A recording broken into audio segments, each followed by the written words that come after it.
మీరు ముఖ్యమంత్రిగా ఉన్నారు. మీరు గూడా బాధ్యత ఉందా లేదా? మీరు ముఖ్యమంత్రిగా ఉన్నప్పుడు జరిగినటువంటి ఒక హత్యను ఒక సీఐ గారి మీద సీఐ గారు వారికి అనుకూలంగా పనిచేస్తున్నారు అని ఆరోపణలు మోపి ఆయనని మానసికంగా అనేక ఇబ్బందులకు గురి చేసి 7 సంవత్సరాలు అవుతాంది ఇప్పటికి. ఆయన ఎక్కడా గూడా ఆ సంఘటన తర్వాత పూర్తి స్థాయి విధులు నిర్వహించింది లేదు. ఎలాంటి అవినీతి అక్రమాలు ఆయన రికార్డులో లేవు. బహుమానం మాత్రం సర్వీస్ నుంచి తొలగించడం అంటే ఇది మీకు బీసీల పట్ల ఉన్న చిత్తశుద్ధి అని స్పష్టంగా అర్థమవుతుంది. అందుకే ఒకటే చెప్తున్నాం.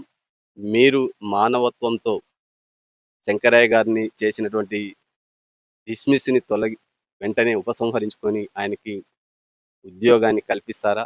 లేకపోతే మీ కూటమి ప్రభుత్వాన్ని డిస్మిస్ చేసేంత వరకు, పతనమయ్యేంత వరకు బలహీన వర్గాలు ఈ రాష్ట్ర వ్యాప్తంగా పెద్ద ఎత్తున ఒక ఆత్మగౌరవ వినాదంతో ముందుకు తీసుకెళ్లడానికి రిజర్వేషన్ల పరిరక్షణ సమితి సిద్ధంగా ఉంది. ఫాలో చేయొచ్చు కదా అండి ప్లీజ్. ఫాలో చేయొచ్చు కదా అండి ప్లీజ్. అందరికీ నమస్కారం. మీరు వీడియో చూస్తున్నారు కానీ సబ్స్క్రైబ్ చేసుకోవడం లేదు. సబ్స్క్రైబ్ చేసుకోండి, మాకు సపోర్ట్ చేయండి.